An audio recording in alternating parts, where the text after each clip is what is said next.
All right then. So you know how we've all come to these conferences, and we always have a politician at the beginning who brings greetings, and it's always very lovely when it's a minister, and you always think, gee, I wish they could just stay for the whole day. Like I know they're busy, you know, but I just wish they could stay for the whole day.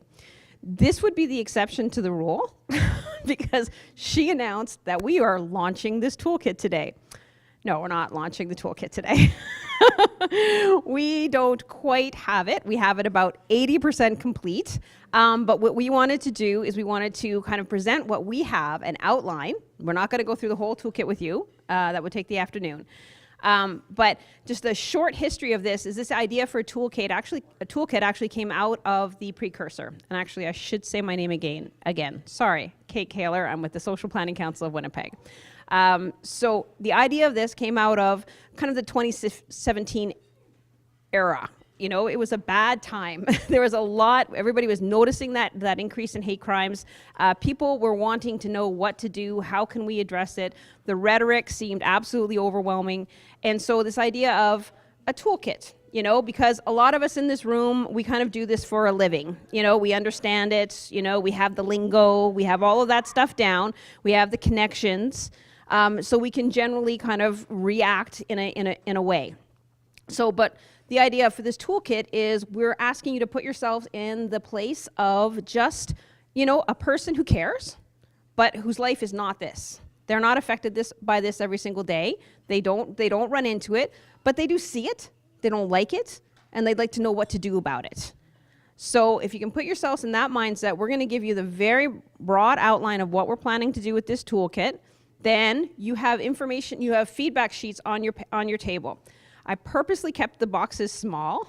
I'm asking you to be brief because we learn lessons from this. When we asked for feedback at the 2017 conference, I quite literally burnt out 2 practicum students trying to organize the notes and the information that came back.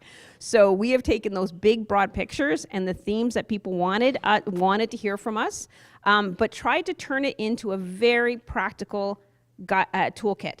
So the idea being is that if you need to react to something that happens, you can go to this toolkit and it will give you some ideas, and everybody's different. Some people, you know, would never dream of writing a letter to the editor, you know, but they might be willing to call an organization, you know, that's, you know, perhaps that represents a minority that has been marginalized, and just to reach out, but they don't know if that's appropriate, you know, that sort of thing. We're looking for very grassroots actions that everyday people can take that then go up a scale of, you know, like to the full-fledged, you know, rally and that sort of thing, how to engage with your politicians, that sort of thing. We'll get into that later. Krishna will get into that later.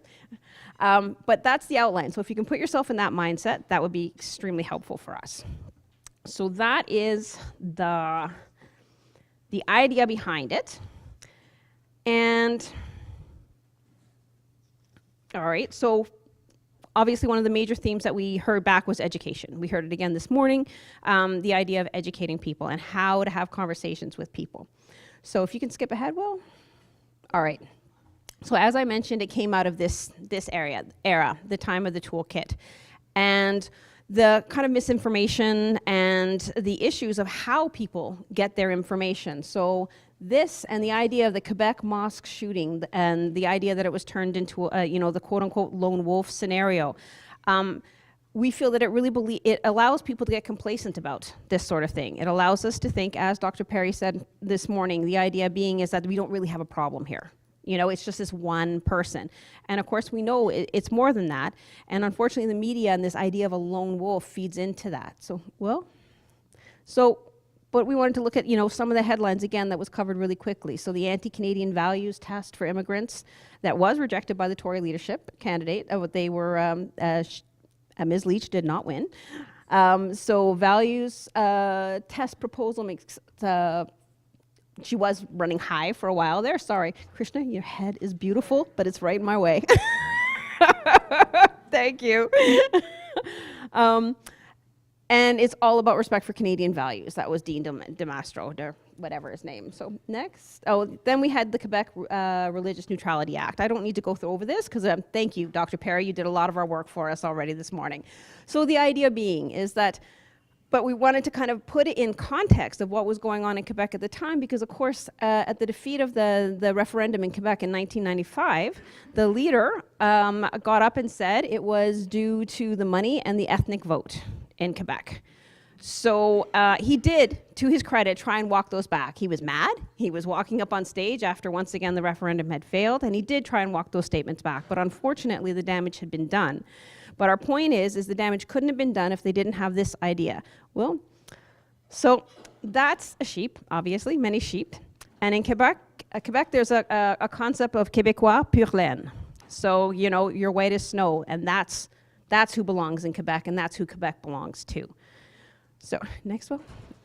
So then, here we have this idea. So Canada defines itself as a mosaic. And we kind of, we you know, generally take pride in that concept. We like to define ourselves against the United States as the melting pot, but we're the mosaic. That's actually not a terribly old concept here. It really became part of official policy in the 1970s under Pierre Elliott Trudeau. And the Multiculturalism Act was not passed until 1988 under Prime Minister Brian Mulroney. So officially, that has not always been our way. You know, we've liked to believe we're that way, but it's also from that denial of wanting to see the denial of our colonial history. Well, so when we say, you know, we value diversity, we have to start back at the beginning. And so we have got, so how Canada treated Indigenous people is kind of the foundational act of racism and assimilation here in Canada. And so the result of that is, you know, again, I know I'm speaking to the converted, so what I'm trying to outline for you is what we're actually gonna put in the guide. So let me quickly, so I don't do this.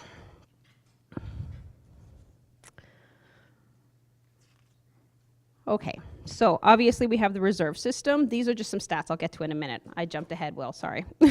So obviously we have the establishment of the reserve system under the Indian Act, which entrenched poverty and illness. We have legislation that actually restricted the right to vote, join the army, to work or live off reserve, unless you relinquished your treaty rights and agreed to quote unquote live as white. So it was illegal to hire a lawyer, and if a lawyer acted for you pro bono, that lawyer was disbarred. We had the residential school system, which goal was to deprive children of their connection to their parents, their communities, their culture. It was underfunded, willfully neglectful, and actively abusive. And the TRC identified that at least 6,000 children perished. And for those that survived, obviously, we know that they've been forced to carry that trauma, and that has created the cycle that we are in today. So unfortunately, what that's meant is that Indigenous people are overrepresented in the criminal justice system. So they represent about, 4% of the population and about 26% in federal custody. Here in Manitoba, 80% of the youth that we incarcerate are Indigenous. Next. So I skipped, so residential schools, and this is an indication of Indigenous children in foster care. These are Canada-wide, because again, one of the goals of this guide is to actually create a template and then actually drill it down and make it Winnipeg and Manitoba specific, and then let other communities then use our template. So we're going to include Canada stats, so everybody can use the general, but then here in Manitoba, we'd also drill that down. Next, Will. So this is from the Winnipeg Street Census. It's just one piece of the fact that Indigenous people are overrepresented in homelessness here. So the Street Census was a survey that was done, and of the people that were interviewed, of the 1,500 and some people interviewed, the vast majority were Indigenous. So it's just, yeah, you can leave that one up there. So that is an example of how we're going to cover a topic. I ran some of this by James. I loved your answer. Welcome to my world. Like what to include and what not to include. Obviously, we don't. You want to give you know, the key essentials, but you can't write a tomb or nobody's going to read this. The whole point of this guide is for it to be a useful tool. So these pieces are going to be the context pieces that we will put in and around the actual action items of the toolkit. But then we do want your feedback because we are going to acknowledge, the other periods in history where, wow, we didn't do so well. So we'll go ahead. This picture my Oki found for us. Because Canada prides itself as being the last stop on the, oh my Lord, already? Okay, I'm gonna jump really fast. Already 10 minutes and I've got 2 more speakers. Okay, we've got this idea that, a lot of Canadians have no idea that we had slavery in Canada. So and this is a picture of the Underground Railroad because we think of ourselves as the last stop on the Underground Railroad. But slavery actually existed. It was legal here in Canada. And that picture just screams white savior to me. It's so atrocious. So next. So that's a picture of Africville in Nova Scotia. Go ahead, Will. And that's, people have celebrated the $10 bill, but it really little was paid to actually, attention was paid to actually, it was to mark, there was a racist event. That's why we have this $10 bill, and that's what we need to remember. Just keep going. So this is a bunch of funny quotes, and I won't read them all, but this is, go to the next slide. This is actually from 1919, 1921, they actually banned Mennonites. Here come the pacifists, everybody run and hide. that was the idea. But they were afraid of them because they looked funny. They spoke a different language, and they were afraid that they wouldn't be able to assimilate. Next. Then we have the Irish, my heritage. So the idea of they were segregated. They were set in separate towns themselves because predominantly we were Protestant here at that time, and it was predominantly Catholic Irish that were trying to escape the famine. So those things arrived here, and they were very much segregated. This is the Winnipeg General Strike, a picture there. I think you can read some of them. They infused racism into the General Strike with the idea of it being, we support our government and get the Bolsheviks out and that sort of thing. And immigration did actually firm up after the General Strike. Keep going. So this and the next one and the next one, that's a monument that's at Pier 21, and that's unfortunately become an iconic picture of anti-Semitism here in Canada. So that was a memorial that was put to the passengers on the MSS St. Louis that were trying to seek a safe haven prior to the Nazi Germany fully being formed. And unfortunately, Canada, like many other countries, would not let them in. So skip ahead. Chinese head tax, that's just a quick calculation. So at first there was a Chinese head tax. We brought them here on purpose so that they could help build the most dangerous part of our railroad. And we charged them $50, and then it was $100, and then it was $500, and then it's been estimated that the Canadian government got $23 million off of them. There was also the Chinese Exclusion Act. We have here the Japanese internment. We'll just slip ahead.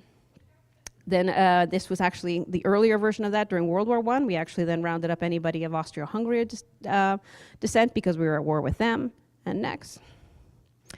Obviously here in Winnipeg, Nahanni spoke to that, but we're going to include this idea, and her numbers, we're going to use those exact same numbers that Nahanni used as well around that. So here we are, the province that first gave the vote to women, but it was only white women with property. So that matters. And of the 60 who have actually made it into the ledge, only 33 ever made it into cabinet, which is another interesting number.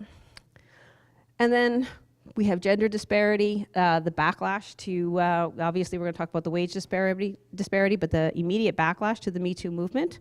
Keep going. Then we have got, obviously, rights for non-binary folks, and so these are just pictures of the arrests that galvanized the community and finally moved that one forward a little bit. We've made some progress around the idea of marriage. It's no longer considered a disorder in Canada. I guess that was 20 years ago. So they, and then finally, again, example of one of the apologies that has been given for there was actually a purge. So there's just a number of instances that we're going to highlight. Keep going, and we also did talk about disability rights. That eugenics was a real thing here, and it was really only until the Charter of Rights and Freedoms were brought in that they were given legal protections. So, a lot to make up for. We're not going to go into those. We'll skip those. And then, but one shiny example is then when the so-called Vietnamese boat people arrived. So that is one instance where we stepped up And what's interesting about that is that the fact that when we heard about Syria, or when people started to take note of Syria, who were the first people who wanted to be welcoming? There was the indigenous community, absolutely, they were there. And then there was also the Vietnamese themselves, who because they remembered what it was like to come to this country. So those are the histories that we're gonna hit, all right? And if we've left somebody out, please put it down on your piece of paper, because we don't want people to say, well, what about us, that sort of thing. So please put that down on the paper. Okay, and then so now we're gonna give you, and Omar will give you a quick, kind of more local version of what Dr. Perry gave us. How was lunch, folks? Awesome. So, I mean, this is awesome to have Dr. Perry here. Well, she's gone now, but she gave you a good overview of what's going on in Canada. Fortunately for us in Winnipeg, we have a very active anti-fascist, anti-racist community here. So a lot of that, what's going on in different parts of Canada, they're actually looking to us for help on how we deal with it. So I'm just gonna select the next slide. As you can see, this is your typical protester at any free speech event, as they call it.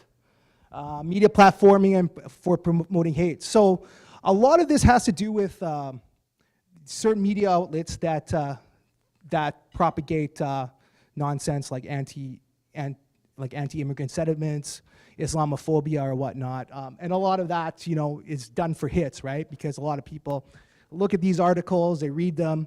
So whether the writers have this bias or not that doesn't matter in this context, because this is all about money. So you'll see the Rebel Media, and of course Toronto Sun will always do that, because their readership and their advertisers are free to support them in this. And obviously you've seen social media. Social media is a big thing. Yeah, next. Trying to go. Okay, we talked about Adelant here in Quebec City. This is probably, like, we call these guys the 90s Nazis. You know, like boots, shaved heads or whatnot. Mostly they're done in Quebec, so we're not gonna concentrate on them here. Next. Got Blood and Honor. They used to operate here. They don't anymore. You're welcome, folks. ID Canada, these are the hipster Nazis. There's a little bit of activity of these guys here, but it's mostly confined to just like poster campaigns and that. And luckily for us, because of our strong anti-fascist network here, once they go up, they're gone, like within minutes. I mean, we've had situations where we've asked the city to do it, and it literally takes them days, and we put this up on the internet, and someone takes care of it. That's why these guys just don't, these guys still don't like to come here, which is a good thing for all of us. All right, this is probably the most concerning of these Canadian nationalists and patriot militias who, you know, believe that Canada's being overrun by immigrants and they're changing the country, bringing Sharia law. We saw that a lot in 2017 with the M103 protests or whatnot. There are still there are active groups around Canada, but next. Soldiers of Odin, we talked about them. Again, folks, they were him. The first chapter was actually in Manitoba. They don't do things anymore. You're welcome. 3% Militia, again, another group that's probably the most concerning of them all because of their weapons training and that. Again, these guys, you know, try to, like, they are more concentrated in rural Manitoba. They do have some members, but in Winnipeg, these guys don't come around. Like, and the reason why for this, folks, is because we take action right away. Like, we don't wait for politicians and we don't wait for, you know, prominent activists to get involved in these things. It's like the grassroots, the 17-year-old kids in high school, the university students are doing it, right? And most of it is because we have like a strong tradition since like the 1930s of doing this. Like there's always been quote unquote Antifa groups here, right? Like so this is something that's not new to us. That's why we're so far ahead. And this toolkit is being built to kind of show what we do here, right? So we can export it to different parts of the country. Next, Lemutes, we talked about these mostly in Quebec. Their media person actually trolls me like constantly. Like other than maybe Dr. Perry, I'm probably like the guy they want to kill the most in the country.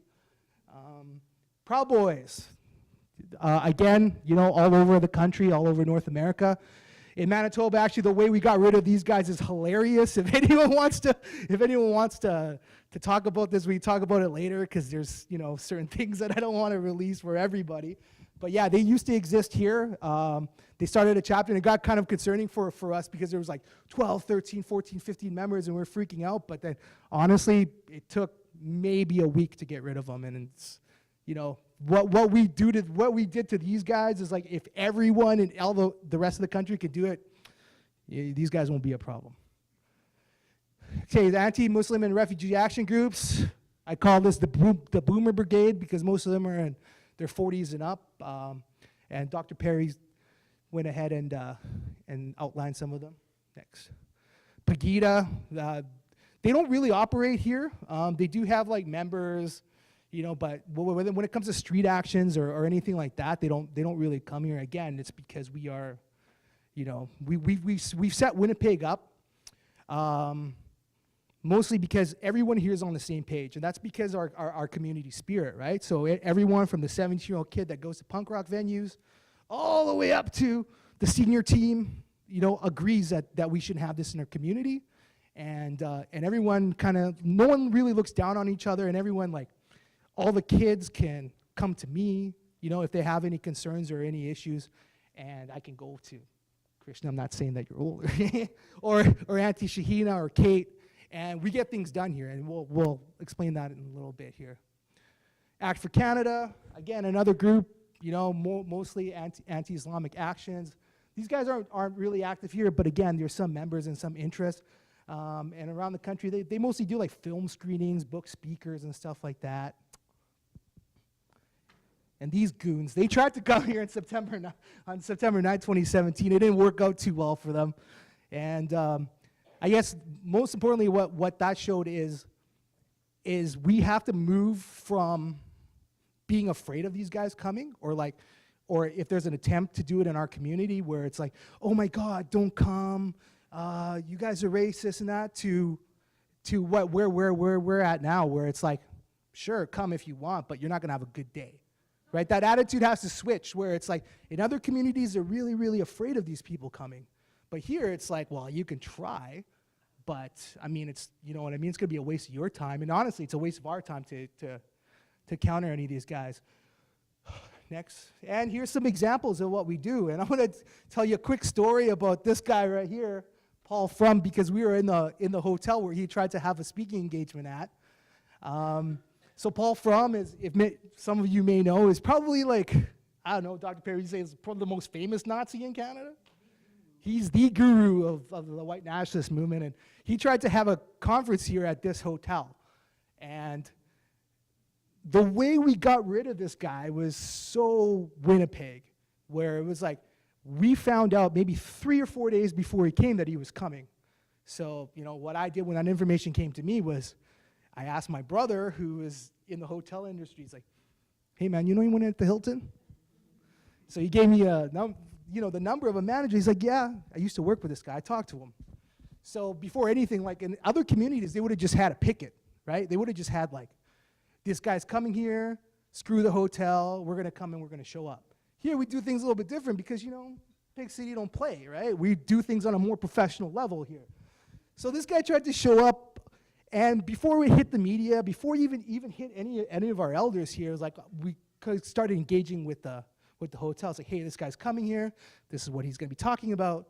What can you do? And the people at the hotel were more, you know, they were just as disgusted as we were, right? So they took action.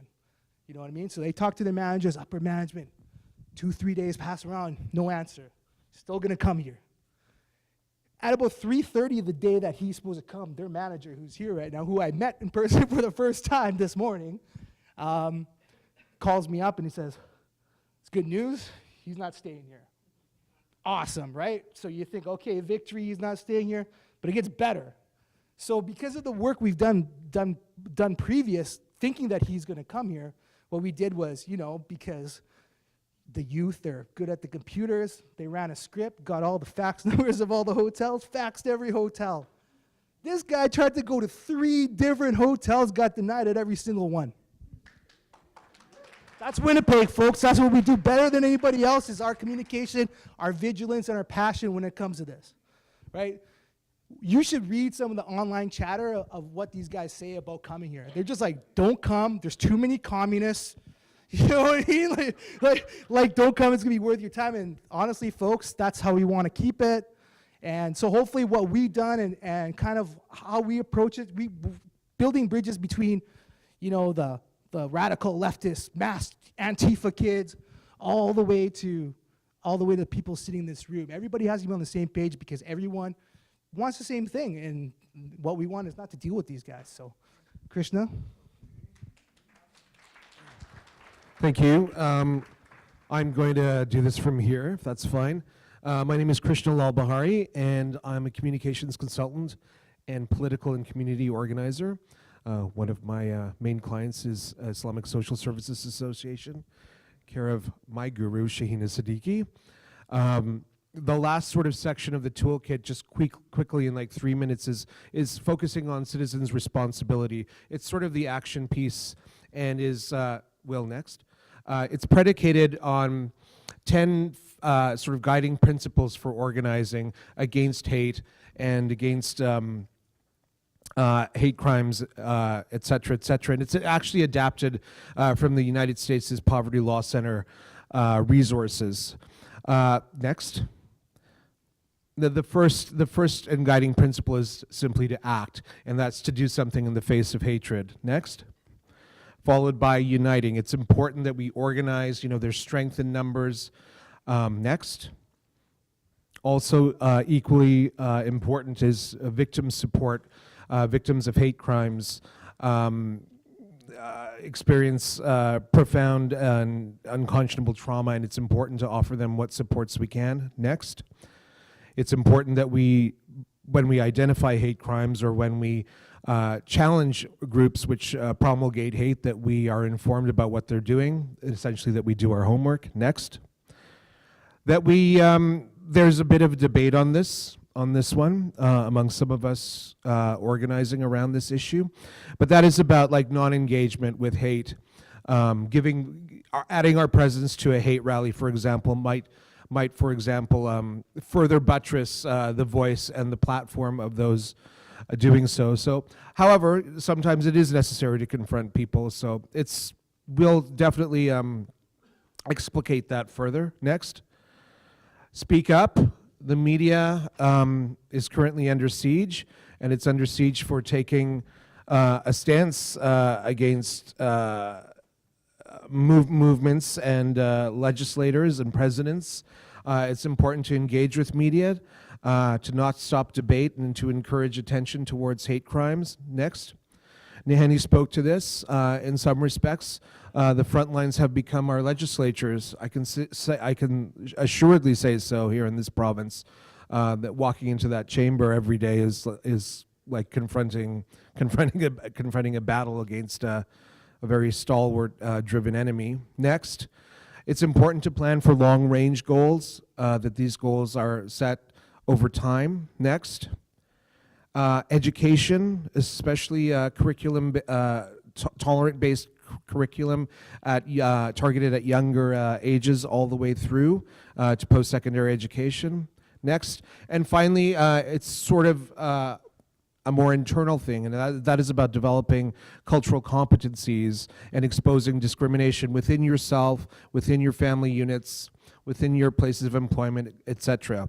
Now, just quickly, the last section of this piece is just basically articulating sort of a 101 series of steps in which you might want to undertake when you're combating hate or confronting things of this nature, and that can include various forums, rallies, protests, sit-ins, vigils, teach-ins, online resistance, info dissemination, political outreach, media outreach, letters to the editor, etc., etc.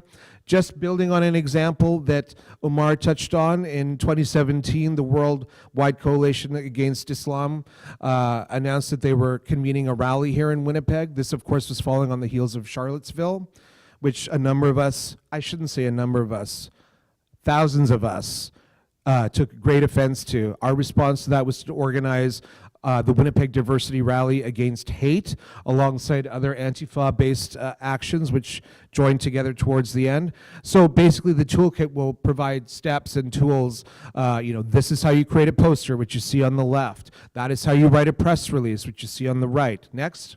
It will also tell you how to engage with public spaces, sorry, not public spaces, but private spaces, to how to fill out permits, how to access and gain permits to demonstrations, etc. Next.